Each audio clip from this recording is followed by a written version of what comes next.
आज्ञा आम चर्चा न्यूज को आप स्वागत कर परिचय दिखती मु मानस रंजन दास युव आईनजीवी बगुड़ा कौन कहे घुमुसर कौन आप देखुवे आमर जो भंजनगर रही बेलगुंटा रही बुगुड़ा भी रही प्रत्येक वनांचल जो साइन बोर्ड रही बुगुड़ा वनांचल कहतु भंजनगर वनांचल कहतु जो भी वनांचल कथा कह उत्तर घुमुसर और दक्षिण घुमुसर एभली लिखा जाए कहीं शुणु घुमुसर हूँ भंज राजांकर गड़ जमीती प्रथमे रजा शासन चलता सेमती भंज राजा शासन करुले आ घुमुसर हूँ गड़ पिला से भितर बुगुड़ा अंतर्भुक्त से आगु बुगुड़ा तहसिल आगु बुगुड़ा तहसिल घुमुसर तहसिल अंडर रे थिला घुमुसर तहसिल विभाजन ही बुगुड़ा तहसिल है 1972 मसीह विभिन्न प्रकार बेलगुंठा तहसिल कहतु जनाप्रसाद तहसिल कहतु से चलती किंतु बर्तमान सुधा घुमुसर तहसिल अच्छी जोटा कि भंजनगर उपस्थित घुमुसर उपखंड वनांचल सब आगर ना चली जेहेतु आम घुमुसर अधिवासी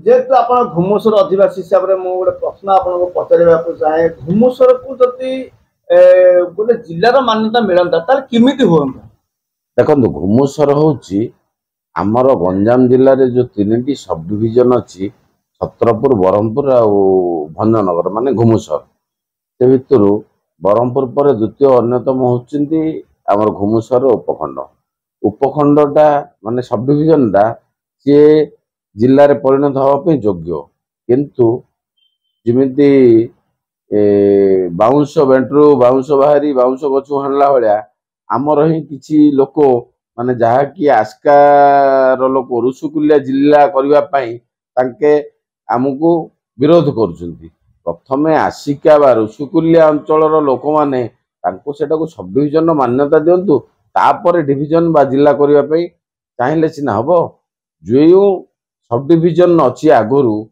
भंजनगर बा घुमुसर सी सीना डिविजन ये जिला को परिणत कले आमर बहुत उपकृत हम किंतु सेगुड़ी को भूली जाई जदि आम भितर पार्टीशन हम ताल तो यह एक दुर्भाग्यजनक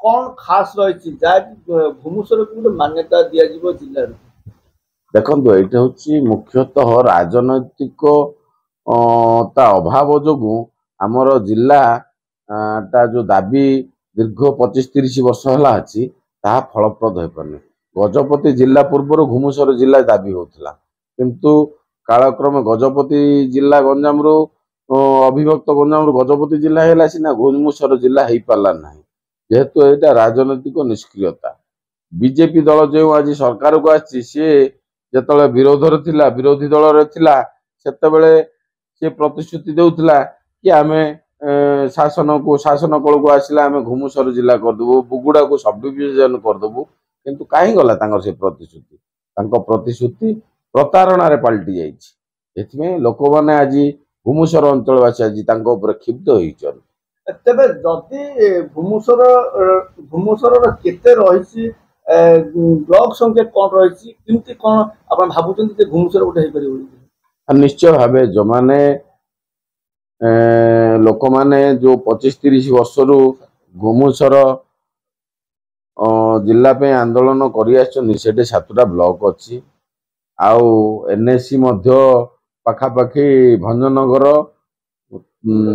बेलगुंठा बुगुड़ा एपरी 3टी एनएससी अच्छी आ भास्ट एरिया अच्छी बुगुड़ा रे वनांचल अच्छी तार कि विराट एरिया अच्छी आउ भंजनगर उपखंड वनांचल अधिकारी अच्छा सब कलेक्टर अच्छा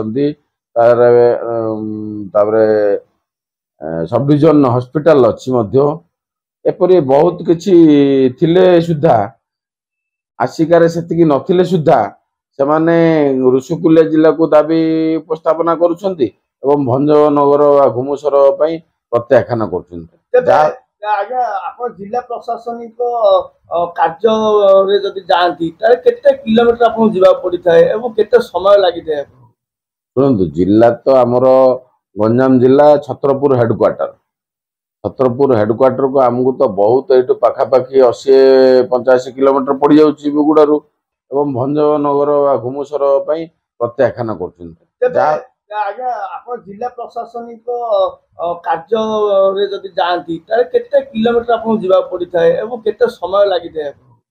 ଶୁଣନ୍ତୁ, ଜିଲ୍ଲା ତ ଆମର ଗଞ୍ଜାମ ଜିଲ୍ଲା ଛତ୍ରପୁର ହେଡକ୍ୱାର୍ଟର। ଛତ୍ରପୁର ହେଡକ୍ୱାର୍ଟରକୁ ଆମକୁ ତ ବହୁତ ଏଇଠୁ ପାଖାପାଖି 80-85 କିଲୋମିଟର ପଡ଼ିଯାଉଛି ବୁଗୁଡାରୁ। ଭଞ୍ଜନଗର ଯିବା ବୋଲେ ନିୟରେଷ୍ଟ 30-35 କିଲୋମିଟର। ଆମକୁ ଏଇଠି ପାଖ ହବ, ଆଉ ଲୋକମାନଙ୍କୁ ଜନସାଧାରଣଙ୍କୁ ସୁବିଧା ହବ, ଆଉ ବହୁତ ଜିନିଷ ଡେଭଲପମେଣ୍ଟ ମଧ୍ୟ ହେଇପାରିବ। କାରଣ ଭଞ୍ଜନଗର ଯେତେବେଳେ ଜିଲ୍ଲାରେ ପରିଣତ, ଭଞ୍ଜନଗର ବା ଘୁମୁସର ଯେତେବେଳେ ଜିଲ୍ଲାରେ ପରିଣତ ହବ, ତାର ଜାଗାଟା ହବ ଭଞ୍ଜନଗର ସ୍ଥଳୀରେ ଘୁମୁସର ଜିଲ୍ଲା ହବ ଭଞ୍ଜନଗରକୁ ନେଇ।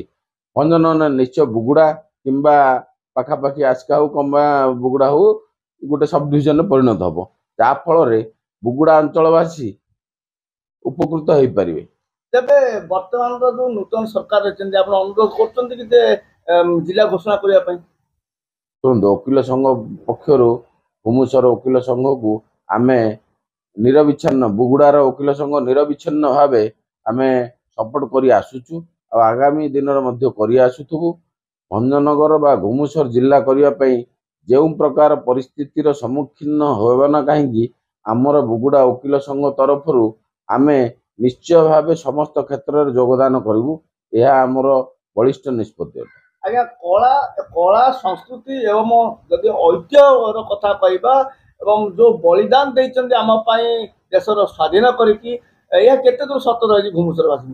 ଶୁଣନ୍ତୁ, ଘୁମୁସରବାସୀରେ ବହୁତ ବୀର ଯବାନ ମାନେ ଶହୀଦ ହେଇଛନ୍ତି। ଘୁମୁସରରେ କେବଳ ଆମର ପୃଥିବୀପୃଷ୍ଠ କହିଲେ ଅତ୍ୟୁକ୍ତି ହେବ ନାହିଁ, କୋଣାର୍କ ପରେ ଦ୍ୱିତୀୟ ଅର୍କ କ୍ଷେତ୍ର ହେଉଛନ୍ତି ବିରଞ୍ଚି ନାରାୟଣ। ଓଡ଼ିଶାରେ କୋଣାର୍କ ମନ୍ଦିରରେ ମହାପ୍ରଭୁ ନାହାନ୍ତି, କିନ୍ତୁ ବୁଗୁଡା ଯେଉଁ କାଷ୍ଠର କୋଣାର୍କ ମାନେ କାଠର କୋଣାର୍କ ବିରଞ୍ଚି ନାରାୟଣ ଅଛନ୍ତି, ସେଠି ସୂର୍ଯ୍ୟ ମହାପ୍ରଭୁ ବିରାଜମାନ ହେଉଛନ୍ତି। ଆଉ କୌଣସି ଜାଗାରେ ନାହାନ୍ତି। ଏହା ହେଉଛି କଳା ସଂସ୍କୃତି ଆମ ପରମ୍ପରା। ସେମିତି ବୁଦ୍ଧକଲ, ବୁଦ୍ଧିଜିମ୍ ଆଉ ହିନ୍ଦୁଜିମ୍ର ଗୋଟେ ମିଳନ ସ୍ତର। ତଦ୍ବ୍ୟତୀତ ଏହା ଏକ ଟୁରିଷ୍ଟ ପ୍ଲେସ୍। ସେମିତି ଭଞ୍ଜନଗରରେ ମଧ୍ୟ ବହୁତ ଜିନିଷ ଅଛି ଯେଉଁଟାକି ଐତିହ୍ୟ ସୃଷ୍ଟି କରିଛି। ଆଉ ଭଞ୍ଜନଗର ବର୍ତ୍ତମାନ ଯେଉଁ ପାର୍କ ଅଛି ଆଉ ଅନ୍ୟାନ୍ୟ ଜିନିଷ ଅଛି, ଯାହାଫଳରେ ଆମର ଏହା ଏକ ଟୁରିଷ୍ଟ ପ୍ଲେସ୍ ଏବଂ ସୌନ୍ଦର୍ଯ୍ୟକରଣ ନବୀକରଣ ହେଇଛି ମଧ୍ୟ। ବହୁତ ଜିନିଷ ଆମର ଡେଭଲପମେଣ୍ଟ ହେଇଛି, କିନ୍ତୁ ରାଜନୈତିକ ଅପାରଗତା ଯୋଗୁଁ ଆମେ କୁମ୍ଭୀର କାନ୍ଦଣା କାନ୍ଦିବା ଛଡ଼ା ଆଉ କିଛି ମୂଲ୍ୟ ନାହିଁ। ତେବେ ଆପଣଙ୍କ ମତ ଆଜି କ'ଣ ରହିବ ଯେ ବର୍ତ୍ତମାନ ଘୁମୁସର ଜିଲ୍ଲା ହେଉ ବୋଲି କହିବି? ନିଶ୍ଚୟ ଭାବେ ଆମର ଦୃଢ଼ ଦାବି ରହୁଛି, ରହିଥିବ ମଧ୍ୟ। ଯେଉଁ ପର୍ଯ୍ୟନ୍ତ ଘୁମୁସର ଜିଲ୍ଲା ଗଠନ ହେଇନି, ସେ ପର୍ଯ୍ୟନ୍ତ ଆମେ ମଧ୍ୟ ଦାବି ଉପସ୍ଥାପନ କରୁଛୁ ସରକାରଙ୍କ ନିକଟରେ ଯେ କିପରି ଘୁମୁସର ଜିଲ୍ଲା କୁ ଅତିଶୀଘ୍ର କରାଯାଉ ଏବଂ ଯାହାଫଳରେ ଜନସାଧାରଣ ମାନେ ଉପକୃତ ହେବେ। ସେଥିପାଇଁ ମୁଁ ଆଜି ମଧ୍ୟ ଆପଣଙ୍କ ଜରିଆରେ ନିବେଦନ କରୁଛି ଯେ ଯଥାଶୀଘ୍ର ଘୁମୁସର ଜିଲ୍ଲାକୁ ଅନୁମୋଦନ ଦିଆଯାଉ, ଯାହାଫଳରେ ଘୁମୁସର ବା ଭଞ୍ଜନଗର ଅଞ୍ଚଳବାସୀ କିପରି ଉତ୍ତରୋତ୍ତର ଉନ୍ନତି ହେବେ ଏବଂ ତାଙ୍କର ସରଳୀକରଣ ହେଇପାରିବ ସବୁ କାର୍ଯ୍ୟ।